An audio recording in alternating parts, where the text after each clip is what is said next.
Assalamualaikum warahmatullahi wabarakatuh Kang Bro. Ketemu mana dengan IWB Kang Mas. Cak, sesuai dengan janji IWB. Janji itu harus ditepati, bener nggak? IWB sudah pernah nge-share kesampaian. IWB akan nge-share mengenai apa yang terjadi dengan Peko dan apa yang dirasakan Peko pada saat kemarin di Thailand. Dan teman-teman semuanya, sekarang pembalap memang sudah fokus kepada next round, yakni di Termas de Rio Hondo di Argentina. Tapi nggak ada salahnya, Cak. Kita mencoba untuk menggali dan ternyata, Cak, secara pasti Peko kecewa banget. Peko sudah IWB katakan kemarin, memberikan semacam pertanyaan kepada Ducati. Ada apa dengan motorku? Itu kata Peko. Dan teman-teman, Peko juga secara gamblang ke media mengatakan bahwa Marc Marquez mempermainkan kami, khususnya Peko sendiri. Karena sama tahu sendiri ya, Marc pada saat start kemarin Thailand langsung melesat dan Marc langsung menjaga atau membuka gapnya 10 detik ke depan dan ternyata tiba-tiba Marc gasnya dikendorin dengan alasan tire pressure atau tekanan ban dia di belakang Alex Marquez. Jadi pada saat kemarin itu, Cak, ternyata dari sisi Peko sendiri sudah sangat nafsu untuk mencoba mengejar Marquez karena Marquez di belakang Alex dan secara gap sudah terpaut hanya 0,7 detik dari sebelumnya hampir 9 detik. Makanya teman-teman kita lihat bagaimana Peko nge-push banget dan ternyata itu adalah strategi Marquez untuk menguras ban dari para rivalnya. Kita lihat bagaimana Alex yang kehabisan ban belakangnya yang slip.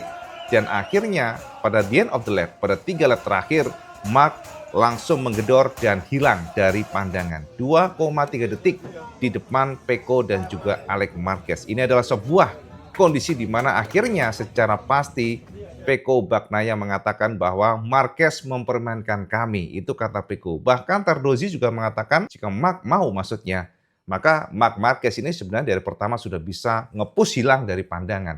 Karena dari pace-nya, dari ritme balapnya, Marc memang di liga yang berbeda. Ibu sudah tekankan kemarin, Marc di liga yang berbeda. Marc seperti flying, ibaratnya terbang, Cak, karena hilang. Karena ya sama tahu sendiri bagaimana dari lap time Marc yang luar biasa, lap time-nya semua sektor hampir menguasai, dan itulah kenapa jika kita lihat dari pernyataan resmi Peko, dia mengatakan bahwa dari sisi pribadi dia mempertanyakan ke Ducati, ada apa dengan motornya. Dan Cak, gini Cak, memang Peko kemarin memberikan konfirmasi bahwa secara braking, nah ini menarik ya, makanya WB ingin share sama semuanya. Ternyata Marc Marquez ini dari pandangan Peko memiliki kombinasi yang sangat kuat. Itu yang kita harus berikan apresiasi kepada Peko yang betul-betul fair, betul-betul jujur mengatakan memberikan apresiasi skill Marquez. Jadi Cak, dari pandangan Peko pada saat Peko mencoba membuntuti Marc atau mengejar Marc ketika Marc di belakang Alex Marquez, ternyata dia melihat kemampuan Marc ini adalah kombinasi antara Peko dan Alex di Thailand kemarin. Jadi Cak, untuk Alex Marquez itu sangat kuat pada sisi akselerasi. Itu kata Peko ya, bukan IWB ya. Sementara Peko sendiri very strong pada sisi braking. Nah, Marquez memiliki keduanya, Cak. Jadi Marquez kombinasi antara Alex Marquez dan juga Peko. Tarikan motornya keluar tikungan out of the corner sangat kencang dan titik breakingnya atau pengeremannya itu sangat kuat, very strong. Jadi bisa lead brake seperti Peko. Makanya Peko mengatakan bahwa Marquez kemarin seperti memang mempermainkan kami. Sekali lagi, playing with us. Jadi mempermainkan kami. Dan inilah pernyataan lengkap Peko Bagnaia yang IWB sudah terjemahkan ya, cukup lama sebenarnya. Makanya IWB ingin share ke semuanya supaya kita tahu apa yang dirasakan oleh Peko kemarin. Dan inilah pernyataan lengkap Peko Bagnaia yang memberikan penegasan bahwa Marquez mempermainkan kami. Berikut kata Peko, Cak. Aku tidak bisa menghentikan mereka. Aku mencobanya tetapi rasanya sulit. Aku sudah berikan segala kemampuanku. Sayang, aku tidak bisa mendekati Alex, apalagi menyerangnya. Aku rasa Marc mempermainkan kami sepanjang balapan. Mungkin betul, dia juga mengalami masalah dengan tekanan ban. Tapi begitu dia memutuskan untuk gaspol, dia langsung menghilang dengan jarak 2,3 detik hanya dalam 3 putaran. Ia jauh lebih cepat dan aku harus meningkatkan kemampuan mempelajari apa yang ia lakukan dengan lebih baik dan memperkecil jarak ini. Karena aku tahu bahwa race 2 akhir pekan balapan berikutnya sangat bagus untuk mereka berdua. Tracknya, Cak, maksudnya ya. Jadi, aku harus bisa mendekati mereka. Aku di sini tidak untuk finish ketiga. Aku belajar dari tahun lalu bahwa selalu penting untuk mengambil hasil maksimal dan mengambil risiko yang benar. Hari ini aku hanya mencoba mengelola situasi karena finish ketiga risikonya cukup besar. Aku ada di belakang mereka dan setiap kali aku mencoba untuk memperpendek jarak, aku mengalami masalah dengan ban depan. Temperatur ban naik dan aku harus mencoba tarik ulur sebab risikonya sangat besar. Jadi ini adalah hasil maksimal yang dapat aku berikan. Aku tidak mau berada di posisi ketiga, tapi itu sudah batas maksimal yang bisa aku capai. Lain kali aku akan mencoba finish kedua dan kemudian juara. Aku perlu mulai memperbaiki setup motorku seperti yang kami lakukan pada hari Sabtu dan memperkecil ketertinggalan sejak hari Jumat. Yes, itu Cak, kata Peko pasca race Thailand. Jadi memang gamblang, Peko memberikan penekanan bagaimana kencangnya Marquez dan dia merasa bahwa Mark mempermainkan Peko. Karena jika dia mau, dia bisa nge-push ke depan. Memang, Cak, kalau kita lihat sekali lagi lap time-nya, betul kata Peko, IWB sangat pede dan percaya diri. Dan ya, kita harus fair katakan, Marquez too fast. Ya, jadi terlalu kencang buat Alex ataupun Mark. Tapi mungkin itulah, Cak. Jika kita lihat, memang ya rahasia atau begini, bukan rahasia maksudnya, yang betul-betul terjadi kemarin hanyalah Mark dan tim Ducati yang tahu. Karena kenapa? Apakah betul banyak itu memang benar-benar down banget ya, yang tahu kan mereka, Cak. Atau memang Mark setelah dia tahu secara pace very strong, secara pace bukanlah lawan Peko dan Alex, ya sama tahu sendiri Mark adalah raja tontonan, Cak. Menyuguhkan sebuah balapan yang membuat dak-dikduk para audiens bisa saja karena jiwa Mark selalu begitu, ya kadang-kadang malah dia ngendorin gasnya, dia di belakang, dia ngasih pembalap lainnya untuk lewat di depan, kemudian dia baru attacking, itu adalah salah satu cara untuk menghibur kita semuanya. Bisa jadi, karena memang sejauh ini tidak ada konfirmasi dari Michelin pun, mereka bungkap, bahkan di Ducati pun juga, nah ini Cak menarik, Ducati pun mereka bingung dengan manuver Marquez. Karena dari kacamata mereka, dari point of view-nya mereka, impossible. Ya, sekali lagi, tidak mungkin jika mekanik mereka melakukan kesalahan. Tardosi sendiri, Cak, ya dalam pernyataan di media, mengaku bingung dengan manuver Mark. Makanya kita juga ingin nge-share kesampaian nih pengakuan dari Tardosi buat happen ayak naon dan bagaimana feeling mereka pada saat melihat Marquez tiba-tiba mengendorkan gas dan di belakang Alex dengan alasan temperatur ban yang drop. Itulah yang ingin lebih besar ke sana semuanya dan ini kata Tardosi yang mengaku bahwa dia tidak ingin memberikan konfirmasi apapun, dia ingin melihat data dari yang sudah disuguhkan kemarin, dari race dari Marquez. Jadi ini pernyataan Tardosi yang EB sudah terjemahkan dari MotoGP. Sejujurnya, kami harus mengunduh data dan melihat apa yang terjadi. Karena kami sudah menduga bahwa Marquez akan berada di depan. Ini Cak, kata-kata saktinya ya. Jadi Tardosi atau Ducati sudah menduga Marquez akan di depan. Jadi nggak mungkin settingan dari bannya lebih turun atau di luar rata-rata yang sudah dikalkulasi, ya. Tapi faktanya demikian. Nah ini dia. Tetapi kami tidak tahu persis angka settingan tekanannya berapa yang disetting oleh mekanik Ducati. Aku pikir teknisi kami selalu menghitung dengan sangat baik suhu dan temperatur ban. Tetapi pada akhirnya kami harus tetap melihat datanya karena berbicara tanpa mengetahui apa yang terjadi bukanlah hal yang baik. Di awal Mark melambat dengan cara yang aneh. Sebenarnya ia bisa melambat dengan cara yang berbeda. Jantungku sampai berdetak 200 BPM. Tapi segera ketika di tikungan kelima ia berada di belakang Alex dengan cara yang normal, aku baru mengerti apa yang terjadi. Dia pembalap pintar. Ia tetap berada di belakang Alex Marquez dan tidak menekan seperti yang ia lakukan pada lap kedua-tiga. Ia membuat jarak yang sangat jauh dalam satu putaran, itu berarti bahwa Marc Marquez benar-benar mampu menjauh sejak awal jika dia mau. Itu Cak, kata Tardosi. Jadi, bos Ducati, Tardosi sudah memberikan penekanan keyakinannya. Marquez bisa dari awal kabur Kang Mas kalau mau. Tapi ya itu tadi, Marquez dengan gayanya, dengan konfirmasinya memberikan alasan bahwa tekanan ban yang drop membuat dia akhirnya harus di belakang Alex Marquez. Ya, teman-teman, memang namanya suhu ban, ya suhu ban ini menjadi salah satu hal krusial MotoGP zaman sekarang gara-gara aero. Bagaimana pembalap harus mengkalkulasi putaran bannya, putaran lapnya, gara-gara jika mereka terlalu lama di depan, maka ban depan suhunya akan drop di bawah 1,8 bar. Race Sunday itu harus mencapai 60% di atas 1,8 bar. Jadi kalau drop di bawah 1,8 bar, maka yang terjadi adalah mereka akan mendapatkan penalti mundur 16 detik. Itulah yang membuat saat ini tontonan menjadi agak aneh, Cak. Bayangin aja, pembalap nggak hanya balap, tapi mereka harus mengatur bannya supaya nggak drop. Makanya kalau pembalap kira-kira dia mampu di depan, biasanya akan dipatok suhunya, suhu lagi, temperaturnya, tekanan ban ya, tekanan bannya di angka 1,8 bar itu dipepetin atau mungkin agak lebih ya dinaikin supaya itu tadi, Cak, tidak drop di bawah 1,8 bar tekanannya.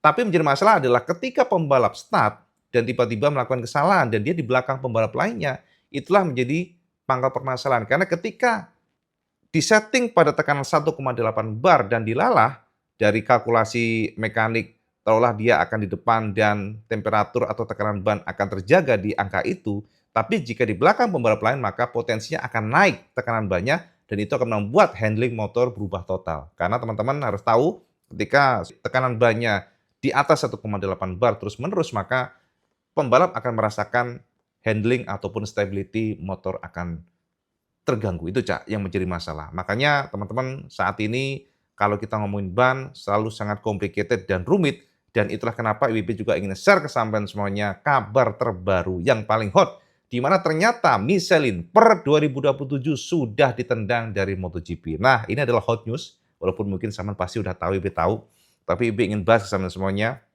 apa sih yang membuat akhirnya Michelin menyerah ya teman-teman semuanya. Karena informasi tanpa ada sounding gosip dan sebagainya tiba-tiba dipastikan bahwa Michelin akan berakhir di tahun 2026 di MotoGP. Jadi next year will be the last year ya Michelin gabung dengan MotoGP karena di tahun 2027 seirama lagi bersamaan ya dengan turunnya regulasi engine menjadi 850 cc maka ban pun akan diganti menggunakan Pirelli. Nah, ini, Cak, dari Michelin yang Prancis diganti dengan Pirelli ban Italia. Ini menarik sekali untuk kita bahas karena IWB juga ingin nge-share sama semuanya bagaimana hal ini akan merubah semua yang ada. Jadi teman-teman, sedikit spill buat sama semuanya. Ban itu adalah core atau kunci. Ban dikatakan sebagai salah satu kunci untuk menang dalam race. Karena kita tidak hanya ngomongin mengenai power, handling, braking, akan tetapi stability semuanya core-nya adalah di ban. Dan ketika di tahun 2015-an ya, dengan menggunakan ban Bridgestone, dengan ban yang berbeda, menggunakan single tire dari Bridgestone menjadi Michelin, ternyata karakter dari motor juga berubah total. Sama tahu sendiri bagaimana Michelin yang sangat kuat di bagian rear traction. Jadi ban belakangnya yang kuat, Cak. Ini berbeda dibandingkan dengan Bridgestone yang very strong pada front end-nya. Makanya pabrikan Jepang, Cak, dari sejarahnya itu sangat kuat di ban depannya, Cak. Jadi pada saat masuk tikungan, gedor tikungan itu sangat strong. Makanya di masa lalu Honda, Yamaha yang menguasai. Akan tetapi ketika mereka sudah menggunakan ban Michelin itu adalah bencana, Cak. Sebab karakter bannya berbeda, komponnya berbeda, karkasnya berbeda, karakternya berbeda. Di mana dengan menggunakan ban Bridgestone yang kuat di depan ketika menggunakan Michelin justru kuat di belakang atau retraction. Traksi ban belakangnya, Cak, yang sangat kuat, tapi di depannya itu sangat lemah, very big. Dan ketika kita ngomongin mengenai motor, maka sama tahu sendiri ya bahwa Ducati lah yang bisa mengoptimalkan ban Michelin. Makanya kalau kita ngomongin Ducati selalu para pembalap mengatakan rear traction. Jadi traksi ban belakangnya sangat kuat. Motor Ducati dan itu yang menjadi salah satu dominasi Ducati selama beberapa tahun ke belakang di mana mereka sangat kuat keluar tikungan. Jadi pada saat masuk tikungan, keluarnya ini, Cak, pada saat keluar tikungan ini menjadi kunci kenapa Ducati itu unbeatable. Kalau kita lihat konsistensinya, kekuatannya, top speed-nya, untuk meraih top speed kan harus bisa keluar tikungan dengan cepat. Dan itu adalah Ducati, Cak. Lain-lainnya masih kalah. Nah, itulah kenapa, Cak, ketika Michelin sudah bergabung dengan MotoGP yang menguasai adalah Ducati dan para pabrikan Jepang kesulitan yang dimana secara histori, secara tradisional mereka sangat kuat di front end-nya atau ban depannya, ternyata Honda dan Yamaha kesulitan apalagi menggunakan single ECU, ya Martinelli semuanya berubah total ya.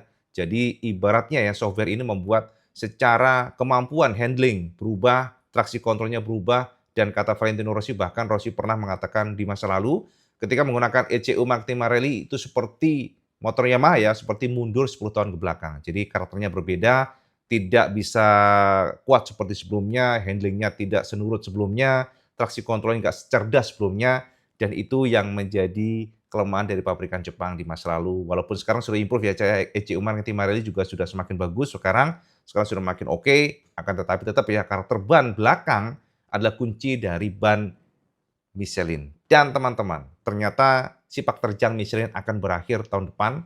Dan tahu nggak sampean, kenapa kok bisa Cak IWB? Michelin kok bisa tertendang? Ketendang maksudnya, bahasanya jadi berubah-ubah nih.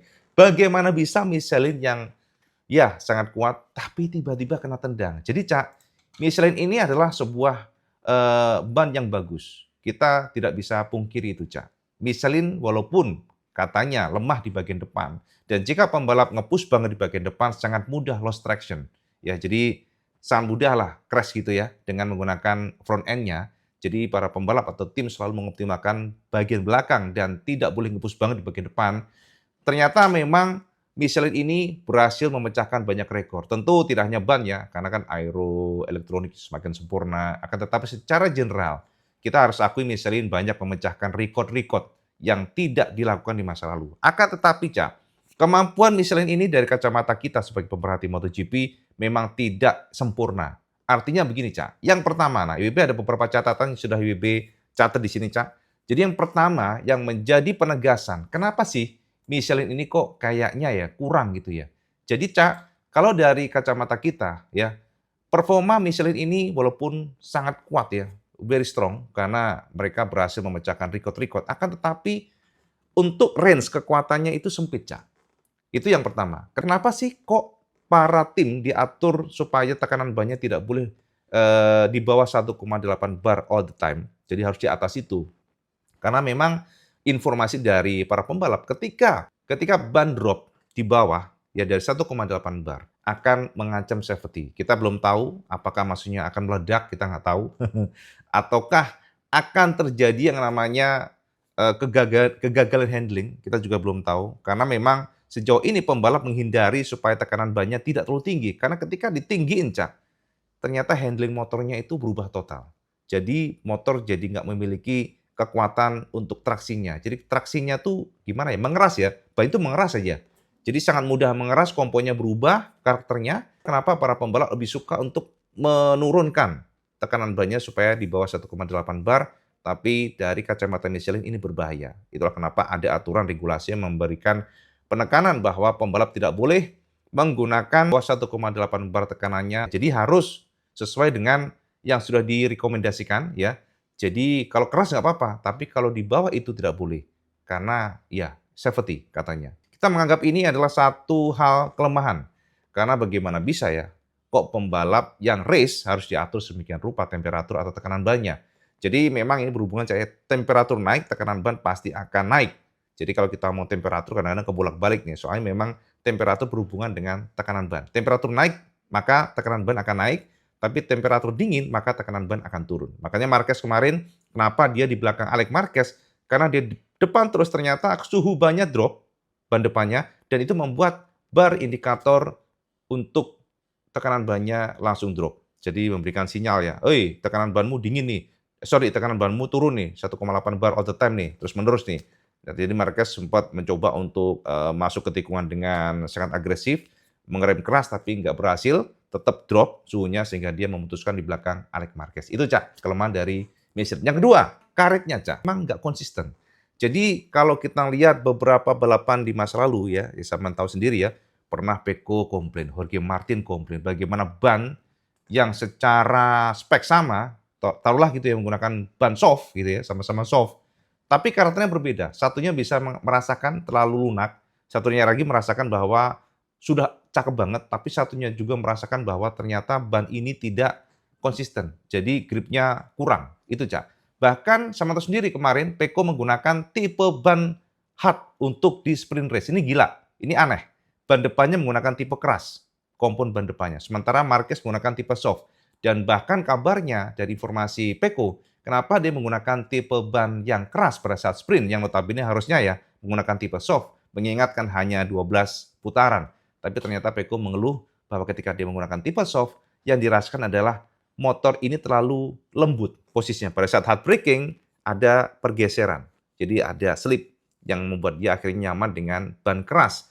Dan walaupun demikian ternyata juga di akhir lap, informasinya ban keras Peko itu sudah terkikis banyak dibandingkan dengan softnya dari Marquez. Jadi ban lunaknya Marquez justru lebih awet, Peko terkikis dengan cukup ekstrim. Nah, ini memang semuanya tergantung dari karakter dari pembalapnya juga.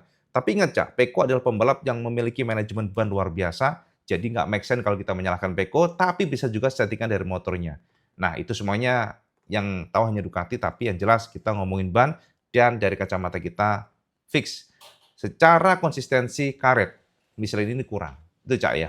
Jadi, teman-teman, itu beberapa informasi kesemuanya semuanya dan alasan terpenting. Jadi kalau mengenai performa dan sebagainya, Dorna pasti bisa bisa menerima, Cak, ya. Ada namanya acceptable lah ya, ada namanya toleransi. Tapi kenapa sih Michelin akhirnya mundur? Ya dari kacamata kita sepertinya agak ditendang, Cak, ya. Sebab ternyata Dorna memberikan penekanan ya. Jadi Dorna memutuskan untuk mengadu antara Pirelli dan Michelin. Dan sekarang sama tahu sendiri kan, Pirelli menyuplai untuk di Moto2, ada juga di World Superbike, dan ternyata Dorna sendiri di tahun 2027 ya, tahun 2027 mereka akan memberikan ke Michelin kalau Michelin juga menyuplai ya sekali lagi menyuplai mau juga ke Moto2 dan beberapa kelas di Asian Talent Cup. Beberapa kelas di Talent Cup ya, di under Dorna. Jadi tidak boleh hanya menyuplai di MotoGP, dan ternyata Michelin menolak ya. Jadi Michelin memberikan pernyataan lengkap di sini, Cak, bahwa mereka Michelin tidak mau ya. Jadi sekali lagi Michelin tidak mau karena itu adalah di luar daripada filosofi mereka. Jadi Michelin menolak. Akhirnya Michelin mundur di saat Pirelli mau mengambil untuk di 2027 untuk menjadi penyuplai ban single tire harus juga menyuplai nggak hanya di kelas Premier. Jadi kelas Moto2, kelas yang kecil-kecil juga mereka harus mau menyuplai dan itu tidak disanggupi oleh Michelin. Itu intinya, Cak. Itu, Cak, sekilas informasi IWB yang mungkin cukup lama, agak delay ya sedikit ya. Yang jelas Kang Mas, Argentina, Termas de Rio Hondo adalah sebuah sirkuit yang disukai Marquez. Saya tahu sendiri, Thailand is not the best sirkuit bagi Mark, tapi Argentina adalah sebuah sirkuit yang disukai Marquez. Jadi kalau nantinya Marquez dari kacamata IBB ya, akan menguasai dari hari pertama, kedua, itu akan menjadi momok yang menakutkan bagi pembalap lainnya. Jadi kalau kita lihat bagaimana Mark yang menguasai langsung GP25. Oh ya teman-teman, kemarin juga ada beberapa pertanyaan tentang GP25 dan GP24. CWP, GP25 dan GP24. Kok GP25 sebutannya bukannya Marquez menggunakan engine GP24? Nah, begini teman-teman. Saya harus tahu bahwa walaupun engine yang digunakan di homologasi adalah engine GP24, tetap sebutannya GP25. Karena kenapa, Cak? Ini tidak mentah-mentah langsung engine-nya diplug masuk itu, enggak, Cak. Ya tentu saja ya, memang dalemannya adalah sebuah engine yang dikembangkan dan menjadi peak-nya GP24. Jadi the best-nya GP24. Tapi di sana ada beberapa sentuhan, ada beberapa modifikasi, ada beberapa upgrading. Yang pertama apa? Nah, yang pertama adalah dari sisi elektronik. Jadi teman-teman, walaupun GP24 engine digunakan oleh Pecco, Fabio Di Giannantonio dan juga Marquez, tapi ada perbedaan. Yang pertama adalah sisi elektronik yang di level up. Itu informasinya ya. Jadi walaupun engine-nya memang betul, engine-nya GP24, yang digunakan Mark itu GP24, engine yang sama dengan yang digunakan oleh Alex Marquez, tapi tidak juga bisa kita sebut GP24 karena secara rangkanya pun, rangka betul, Cak, menggunakan GP24. Kita dapat informasi demikian. Aeronya betul menggunakan GP24. Plug-plug. Tapi ada detailnya yang berbeda. Contohnya swing arm, Cak. Swing arm-nya berbeda, Cak. Jadi swing arm motor Marquez, Pecco dan Fabio Di Giannantonio, DG, itu berbeda dibandingkan dengan motor Alex Marquez. Ya, jadi itu yang membedakan, termasuk juga ada sentuhan-sentuhan elektronik yang akan menyempurnakan. Itu ya informasinya. Jadi walaupun secara engine adalah GP24, tapi sentuhan-sentuhan kecil-kecilnya itu yang membuat kita sebut itu sebagai GP25. Walaupun engine-nya GP24. Jadi memang ada beberapa informasi yang bertebaran dan bahkan dari pihak Ducati, Cak, mereka ada berencana setelah tes Harris nanti akan ada improvement lagi, ada beberapa upgrading lagi, tapi bukan engine. Engine sekali lagi disegel, Kang Mas. Engine itu nggak boleh dibuka. sudah dihomologasi kemarin ya di Thailand, sebelum Thailand kemarin, race Thailand. Jadi engine GP24, tapi detailnya berbeda. Ya, biar sama nggak bingung nih, detailnya berbeda, pernik-perniknya berbeda, sentuhannya berbeda, elektroniknya, kemudian juga settingan-settingan dari swing arm-nya pun berbeda, kemudian juga dari settingan suspension-nya. Pasti semuanya kan penting sekali itu, Cak. Sangat penting, very important untuk membuat GP24 versi level up sebutannya, atau kita sebut GP25 ini semakin sempurna. Itu, Cak, ya, informasi buat semuanya. Dan kembali lagi kepada nantinya, Cak, di race Argentina, jika Marquez menguasai dari awal, siap-siap saja ini adalah mimpi buruk bagi para lawannya termasuk Pecco, karena Pecco Argentina bukanlah sirkuit the best-nya, tapi Argentina itu adalah sirkuit yang disukai Marquez, yang pertama. Dan yang kedua adalah kita harus tahu bagaimana dengan Honda. Honda tradisionalnya itu bagus di Argentina. Makanya WP akan melihat seperti apa nanti Joan Mir, sebab kalau kita lihat Thailand kemarin, Honda improve-nya lumayan banyak, Cak. Improve-nya cukup signifikan, mencapai 0,4 detik sampai dengan 0,5 detik per lap-nya, itu very fast, ya walaupun harus crash. Akan tetapi seharusnya jika pada kondisi normal Argentina, Honda akan merangsek top 10. Itu harusnya ya. Dan kemudian juga Yamaha, very good Yamaha juga, terutama Jack Miller, walaupun didera dengan suhu panas di engine, yang sampai membuat dia harus ngangkang, bahasanya, Cak. Bahkan Alex Rins sampai melepuh ya pahannya. Tapi gara-gara problem fairing-nya, ada bautnya yang kendor, membuat semuanya sulit dan akhirnya terlempar dari 10 besar. Tapi secara general kita harus akui Yamaha improve banyak, Jack Miller khususnya klop dengan Yamaha. Dan tahu nggak sampean, Cak? Miller benar-benar menentang, Cak. Informasinya Miller itu menentang Honda, jadi Honda si Yamaha, Cak. Yamaha banting setir menggunakan engine V4 itu ditentang parah oleh Miller karena dia merasa engine inline 4 memiliki karakteristik yang sangat kuat pada sisi G-force-nya, center gravity-nya itu sangat kuat, sangat bagus. Dia ngerasa suka banget. Makanya teman-teman kita lihat seperti apa, IWP akan bahas nantinya di next video supaya nggak panjang, sudah 30 menit hampir nih. Jadi kita bahas bagaimana Miller yang menentang keras karena dia merasa bahwa engine inline 4 adalah engine juara, sang juara, yang seharusnya tidak juga dibuang gara-gara mengejar para lawannya. Apalagi, Cak, di 2027 adalah sebuah era baru, era 850 cc plus, nah ini, Cak, plus ban baru. Ban baru karakter bisa berbeda. Jadi ban baru bisa membuat karakter motor berbeda. Kita bisa lihat nantinya ya, Cak, ya.